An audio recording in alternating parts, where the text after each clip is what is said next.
Facebook, I'm on both at the same time, so I don't know how long my arm will be able to stay upright. So, normally on a Tuesday, it's going to let me share. Normally on a Tuesday, I will come on and see if anyone's got any questions they want to ask. But I was a bit behind this week with the bank holiday. I then did my private coaching group call on the Tuesday. So I didn't get a chance to do that last night, so I'm doing it tonight. So if anyone has any questions at all, either on Facebook or Insta, anything to do with anxiety, stress, whatever you like, then just let me know and I will answer them. Just trying to, hi Jessica, hi Monique. I'm just trying to share it into my group, but it doesn't seem to be letting me. Have a look. So I hope you've all had a nice bank holiday, those of you in the UK. Hi Alyssa, it's all right mate, it's fine. But yeah, just wait and see if anyone's got any questions over on Facebook. Hi. What is? Don't let me share on here, mate. It's really quite annoying. What do you want to do? I'm just waiting to see if anyone's got any questions. Is it your call thing? No, it's not my coaching call. It's not my usual crew. Who is it? It's just on my public page. Who's that? To anybody. Hannah. Oh, say hi. Hiya. Let me have a look. She's not on there. She's not there now. So yeah, I'm just waiting to see if anyone has any questions. Usually if I share it on here, let me see if I can share it maybe whilst I'm on. By going on there. Look. Give me your questions, any questions? Can I still see you? The video that I did the other day around physical symptoms of anxiety has had something like 13,000 views, which That's crazy, man. which is crazy, man. Yeah. It's one of the most viewed videos I've ever done, actually, which is sad in a way, isn't it? Just means there's lots of people suffering, but at least I can help. Yeah. Right, I'm just sharing this now. So, Can I answer a question? what do you want to ask a question No, about? answer a question. So we'll see. Someone ask a question, then I can answer it. Here we go. Let's have a look. Go back onto the other page. So I'm sorry I'm looking away. I'm also on Facebook. So as soon as I get any questions, hi, on Facebook or on Insta, I will answer them. Ooh.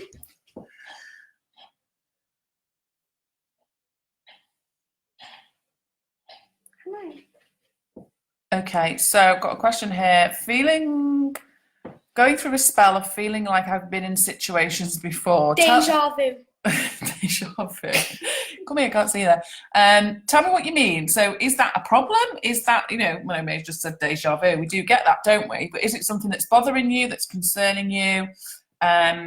Expand a little bit so I can, because I could say, all right, well, that's okay type thing. That's not necessarily...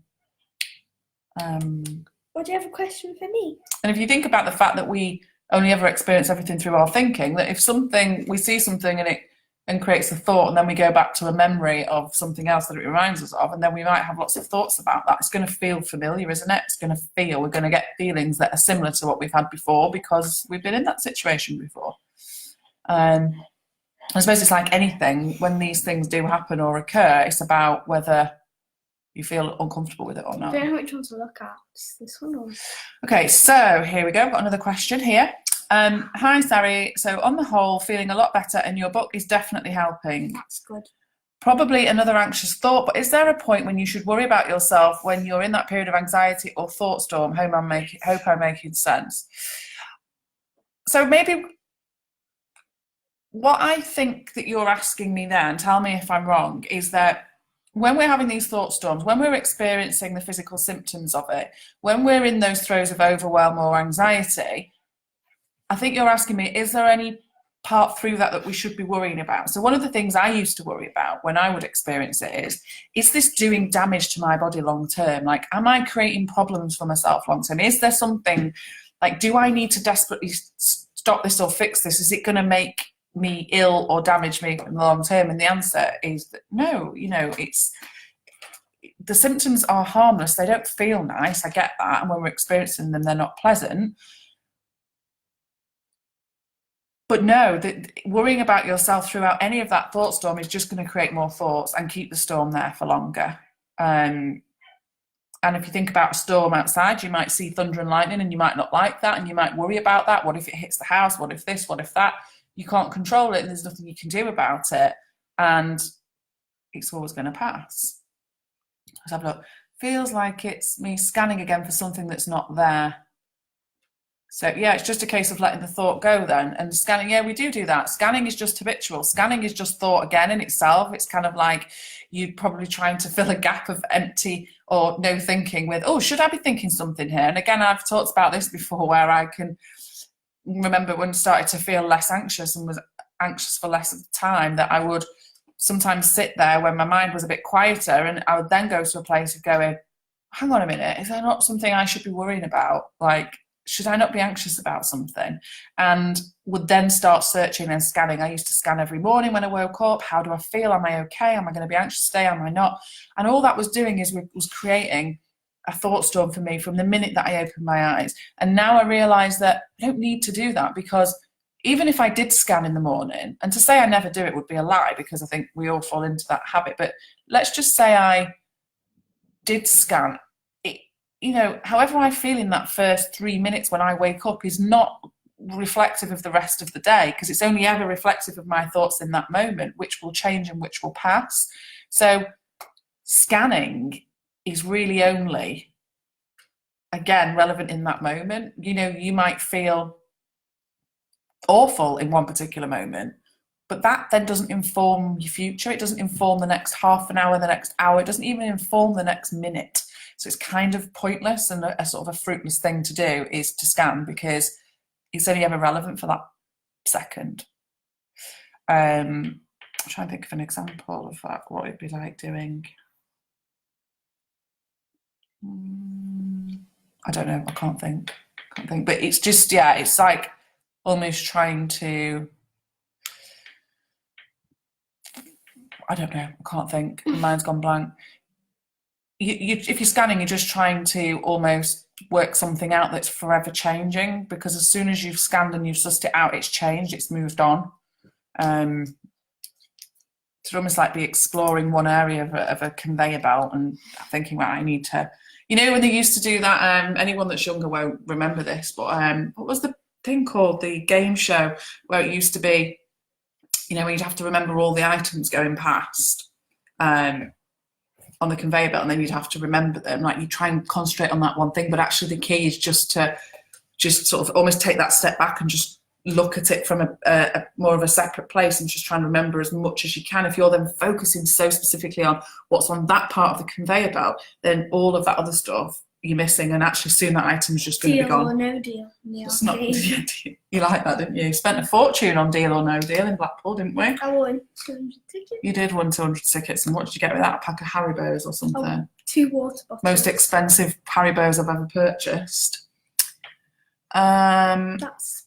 I think, so, in case of just letting the thought go, someone's put here, I think it's important to acknowledge the thought before letting go of it. It's important to acknowledge the feeling that's coming up, and actually whether we acknowledge them or not, they're going to be there. So you can acknowledge them and you can try and ignore them, but often the bit that people don't acknowledge or listen to is the feeling that comes as a result of the thought, because what the feeling does it's like our virus detector. So the thoughts are there and then it sets something off in us. We have a feeling based on that, and that is there to tell us something.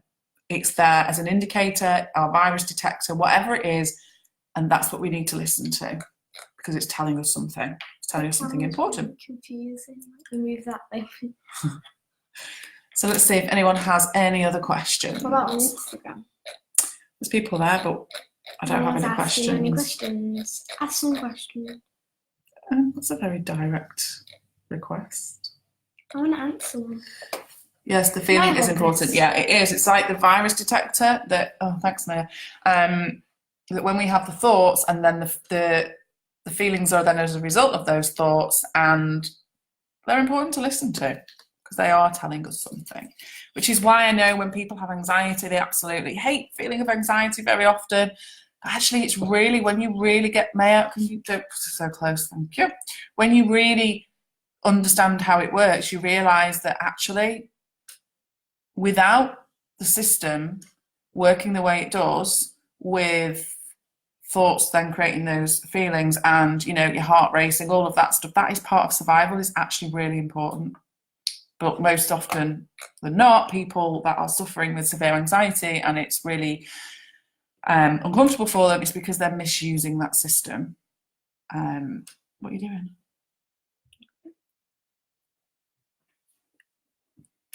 It's interfering tonight, aren't you, sweet poo? So let's have a look. Got any other questions? Where's the dog? He's dug a hole outside and he's putting everything in it, like tennis balls and stuff. Great. Anxiety something is joined. Yeah, so let me know. I'm just, for those that have just joined, I'm on Instagram and Facebook at the same time, just to answer any questions that anyone has about anything. I am conscious that I'm looking rather worse than for wear, but I had hardly any sleep last night because the puppy, after sleeping for weeks, do you want me to hold that? No. For sleeping for weeks, decided last night that he would cry consistently and I just couldn't leave it any longer. So it will cover up the microphone. So I got up and got on the sofa with him, so slept on the sofa with the dog, which was not the most comfortable, whilst then also listening to the cat vomiting in the lounge at the same time. So I slept like this. Like a log. No, I slept with my finger like that and then my thumb like that. Like that, with my book in my ear, and then I slept like that. Yeah, well, I didn't sleep hardly at all. But hey ho, never mind. Let's have a look. So I'll just hang on for a few minutes to see if I'm there's any going more to move over to Facebook and watch there. See you on Facebook. Ask me a question. Will someone ask me a question, please? I want a question. I'm very good at answering. So maybe someone will ask you a question. Has anyone got a question for a 12-year-old about anything about anxiety or stress or anything like that? My husband is now holding the dog up. What? He's really muddy. Oh, be careful with him. He's just put him in the paddling pool. Look at his legs. It's too cold in there for him. Get him a towel. Go and get a towel, mate. Wait, ask me a question still. I'll be back, guys. Oh, hang on. We maybe have one here. Hi, Sammy. Ask me a question. Sammy, ask me a question. Sammy Mayer said ask her a question. She wants to answer one of the questions. Don't have any questions tonight. He's been swimming. Oh, God. Questions? Any questions? Hi, Judy. Here's the dog. Hi, Sammy. Whole family are in on this Q&A now. Can I show you the dog? It's a bit wet. He looks so funny when he's wet and muddy. He looks so skinny, like he literally needs some serious meat on his bones. Yeah, I think so. They're all so cute. Here he is. Hey, Bubba. Oh, he's covered in mud. That's why I wet him. There you go. Oh my God. Hiya, Mom. Oh! Oh! Right, let me go and bath him. He needs a bath. Use some of that nice smelly shampoo then, so he's all Wait, nice. my face. Oh my God. There's all mud on my computer Look now. at me. Look at me. Right, guys, one question for me, please. Oh my goodness. You're not supposed to beg on these Q&As, Maya. Right, here we go. Here we go. Oh, that's for you. Right, well, that's fine. So, hi, Sari. So, I've had a few months of feeling great, barely any anxiety at all. Recently lost a close friend, had a funeral yesterday, ending in a panic attack, which I haven't had for so long now. Do you think it's due to all the emotion, etc.? Well, it's due. There's a question for you there in a minute, but just hang on. It's only ever due to all of the thinking, okay? So the thoughts that then create the feelings, because you're always experiencing it through your thinking. And for you to have lost a close friend and then have a funeral, of course there's going to be anxious thoughts about that. Like even if we went to the funeral of a complete stranger, we're going to probably have some anxious thoughts about it because it brings up the thought around death and mortality and all of that stuff. So of course you're going to have loads of thinking about it. And if it's ended in a panic attack, it's probably that you've maybe not recognised quite how much of that thinking is going on. But then what happens is you then put layers on yourself. So, I can tell in the beginning of your question where you say, I've been great for so long. And what we can tend to do when we experience anxiety and feel a bit better, then something happens and we go into anxious thinking again. And then we beat ourselves up for it as if we've gone backwards, as if we've kind of like, oh, I was doing well and now I'm not. No, you weren't. It's not that you were doing well and now you're not. It's that just at the moment you've got anxious thinking about stuff that you're dealing with. You're still as capable, as able as you were when you were feeling okay. But actually, of course, it's very understandable. You just need to take care of yourself and look after yourself. And the biggest thing here in terms of this now is going to be about you not questioning why you feel different. You know why you feel different. You've got anxious thinking about something awful that's happened. So allow yourself time and space to let that settle and let your body reset. It's completely and utterly to be expected. So, I'm really sorry to hear about your friend. That's awful. But I would say, don't see this as you failing or going backwards. This is just something you are experiencing at the moment, which you have a lot of anxious thinking about, which is then creating feelings of anxiety. Of course it is. Yeah? So let's have a look here. And Marple Cashew is showing you his love. Yeah, he's showing me his dirty face. Oh, he's very cute. So this is for you, Maya, okay? You asked for it. No, Come I on. know, but yeah. You ask Sammy, she'll give, won't you, Sammy? Right, so when Mum has an anxiety moment, what's your view on it? How does it affect you? I have an 11-year-old daughter and worry it will affect her. So you can be really honest about this. So do you recognise when I feel anxious now? Yeah. So well, it depends. Okay, so how would you can be, honestly, I'm giving you permission now to be really honest about this. It's fine. How would you recognise if I was anxious? How would you know? You get moody. Okay, so I get moody. And what? Or quiet. Or quiet. Interesting. So I could be moody or quiet, yeah. And so when, you see, there's the difference here because Maya was much younger when I was really severely anxious, so she wouldn't I kind of remember. You do. Because you stayed at Granny's. Yeah, so she just remember. So, and so now, because it doesn't scare me when it happens, I might get a bit agitated, or I'm more likely to get a bit moody or a bit short, aren't I? Yeah. Or go a bit quiet. And I can say what my view on it is, but what would you say? So how does that affect you? Well, me? I know how me being moody affects you. Like what? Like you being out? Like, does it stress you? Does it worry you? Does it? It depends what you're stressed about. Okay. If it's the dog. When I'm tired and stuff. Maya is very much one of those people who is quite sensitive to other people and will, if I'm tired, she's like, "You okay? Is there anything I can do?" Blah, blah, blah. And what I'm forever saying to her is, I can be tired, I can be moody, and I'm still okay. That you don't have to worry about me. Because, again, like most of us, she will then go into a worry of, is my mum okay? Do I need to do anything? Do I need to worry about my mum? No, you don't. So she does often what a parent might do with a child, is like, what do I need to do now to make this okay?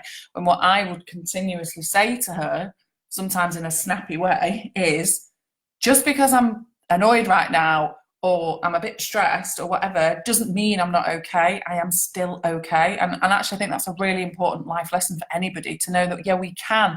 I mean, when I was much younger, she would have seen me appearing really not very okay because I would get so drawn into it and fixated. Whereas now when I say to her, I'm okay, even though I might be agitated or a bit anxious or a bit stressed, I really actually mean it because I know I'm okay.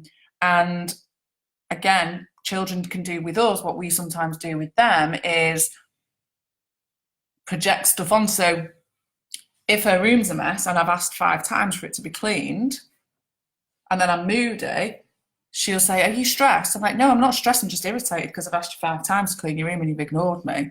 So again, we can try and work out what we believe is going on for somebody when we don't always know. And it's okay to ask, and she will ask me because you're quite open, aren't you? But sometimes it's like, no, I'm not stressed, I'm just annoyed, or you know, so it's not always what you think it is. It's the same with parents. Like, lots of parents will assume that their children are anxious or they're depressed or whatever, when actually we don't always know what's going on in every given moment for them. And so don't always assume. Yeah, would you say anything else about that? What's the last bit? Because she worries that it will affect her. No. Well, no, it doesn't. In the moment, it might affect you. But not like, well, sometimes it's a bit worrying, but then it's like, I'm not that bothered. But I am bothered. I know. But like, you know, like it doesn't affect. Well, I think what you're seeing as well is that people can get stressed or worried or tired or whatever. Like when we've had this puppy, I'm saying to you, yeah, it'll all pass. And I think she sees that now. The more I see it will pass, the more that she can then see it will pass. Whereas when I didn't believe it would pass, then how would she really be able to see that either? Because they look to you for some sort of reassurance. But I don't believe in hiding all of your feelings and your thoughts from your children, because if you can show them resilience, which is, yeah, we can feel terrible and we can still get on and we can get through and it will pass and ride that storm, then that's good for them to see that. Nothing like puppy breath.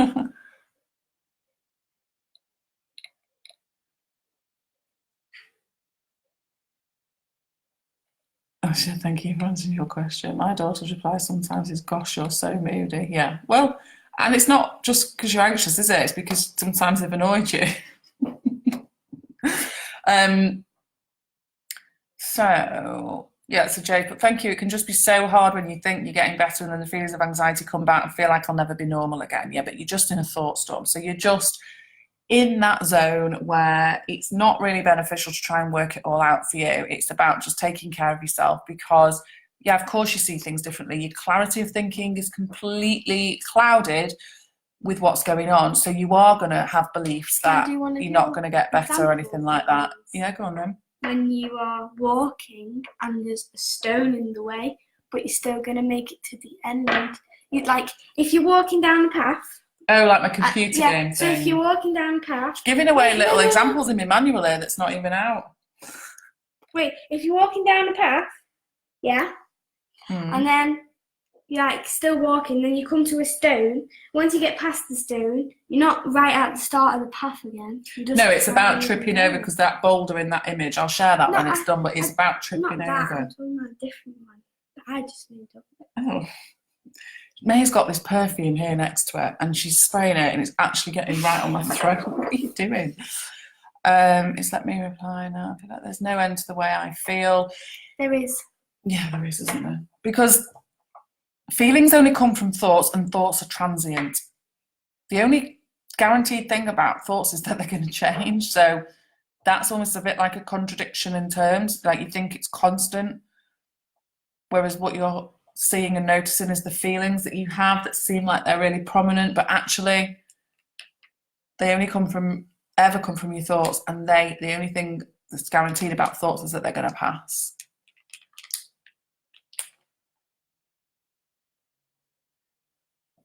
Okay, so here we go. So I've got another question here. Panic attacks and anxiety attacks are rare for me now. That's great, because I can control them. One thing I can't seem to control is the daily battle of the awful thoughts and feelings of something terrible happening. Okay, that is really just the same thing. My answer.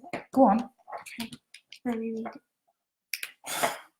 So that is actually, just a minute, so that is actually really just the same thing, but manifesting in a slightly different way. You thinking that something bad's going to happen when there's no point in thinking it if it's not happened. Yeah, because we can't control any outcome, and bad things do happen in life. Like, I'm not completely naive to the situation that bad things do happen. But there's no point in worrying about them, because the outcome will be the same. Yeah, and whether you're worrying about it or not. Exactly. So we can't change the outcome by worrying about it. This is just a habit in the same way that anxious thinking is. This is just another form of anxious thinking. So if something's going to happen and then you worry about it, then it'll still happen. If you don't worry about it, it'll still happen, but you'll be less worried about it. Yeah, and you're not suffering in the meantime for it. So what's happening there is you're just having thoughts about horrible things happening, and then you've got the feelings associated with that, and it creates a lot of discomfort, and then you're probably worrying about why you're doing that in the first place, etc., etc. So it works in the same way. And if you've tackled the panic attacks and anxiety attacks, and this maybe is just this next level for you, this next layer of exploring a bit more about how thought works to then get to grips with this bit, because it's kind of a big topic, but for me, one of the things in your wording that this might be the bit that's keeping you in a little bit of a cycle with your thinking is the fact that you said that you can now control them, when actually you can't. We cannot control our thoughts. When they start to get less and we start becoming less anxious and having less panic attacks, it's actually because a part of us has come to terms with the fact that we can't do anything about the thoughts we have, and that it's about us not giving them the airtime and the value and bringing them to life through the energy. So maybe there is a part of you that still believes you are somehow in control, and so you're now trying to control your future by thoughts about if something bad happened, how would I deal with it, what would I do? And that's now the element of control, when actually it's about realizing that we're not in control. And when we can let go of all of that, that's when it will become easier to let go of those thoughts.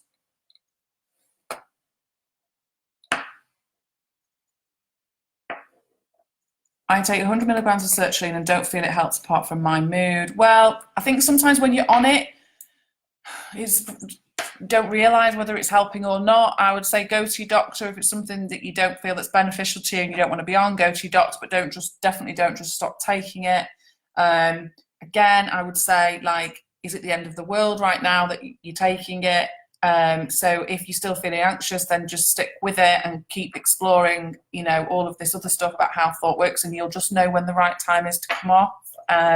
But do feel free to go and speak to your doctor about that. And again, so Kelly, similar to what Hayley's saying about,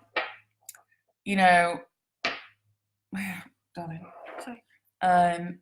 I feel like that too, think the worst, so I stop what can happen by staying away from certain things, keeping the kids in, etc. See, that is kind of an unhelpful behaviour for you, because what it's doing is reaffirming that actually, when you all get to live another day being healthy, that somewhere in your mind the belief is that's because you kept you all in, when actually it's nothing to do with that at all. And I'm not saying this to scare you or worry you, but your kid's not going to stay in forever, and actually, you are more than capable of going out and deal with situations. Things happen that, again, are just so out of our control. I actually had a friend that I worked with many years ago who tragically had a seizure at a train station and fell into the platform and died instantly. I mean, for the amount of anxious thinking and worrying he may have done in his life, I bet he never imagined that happening. And it's really tragic and it's really awful, but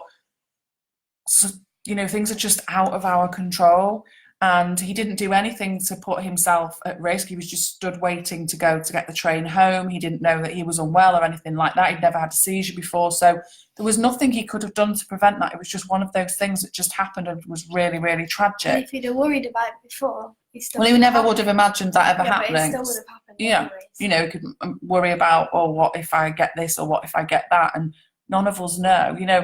There's times where if you go into anxious thinking about health, I've done it in the past where I've thought, imagine if, I ever got cancer, how awful that would be. And then a month later I might be thinking, I'd hate to die of a heart attack. And then I could catch myself and laugh going, well, it's either going to be that or that. Like, take your pick. You can't have both. And, but why worry about every eventuality? And actually now I'd be much more inclined to go, well, actually some people just go to sleep when they're 100 in their bed and it's really peaceful. And I'll take that for now because I don't know anything different. So, avoiding situations may well make it worse. So an example, and I'll stop gibbering on in a minute, but an example of that is, children who don't want to go to school because they feel anxious, and then they get taken out of school and they start to get schooled at home, or they'll have tutors. And then what will happen eventually is they'll end up finding that they'll just want to be in their room and they won't even think that they're that safe at home, because our change in our thinking will shift, because it's not actually school that's making them anxious, it's their thoughts about it. So you are not going to keep yourself and your children safe you know, things like there's quite a high percentage, isn't there, that I think most accidents happen in the home type thing. And again, you know, it's not saying that to scare you, but I'm saying that to be realistic, that actually you're not at risk by stepping out of the house, but you maybe are uncomfortable because you've got lots of thoughts about what stepping out of the house means for you and your children. So yeah. So I'll stop going on and I'll leave that there, and I will catch up with you all next week. It'll be back to Tuesday for the lives next week. Although I do have to reconsider that because British Bake Off's on and I quite like that, so I might. That's on a Monday, I think. No, it's on a Tuesday, so I might do it on a Wednesday anyway, but we'll see. Really Rock and roll life, eh? Okay, so Hayley, you put there, I always worry about dying instantly. I don't know anybody who will not have at some point had an anxious thought about death. Like, it's something that we're all going to face and it's not pleasant. But again, it's not something, none of us know when our time is up. None of us know how that's going to be, how it's going to feel, because we've never done it before. We've never died before. So even if we were to have all of these things that we worry about, like, we don't know how that's going to be because we've not had it before. There's no dress rehearsal with it. It's a one-off thing.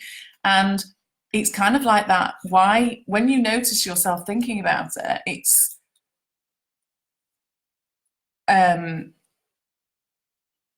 Sammy, wait, what I don't know what you mean, Sammy, which bit? You don't like talking about death, do you? So would you wait until you disappear?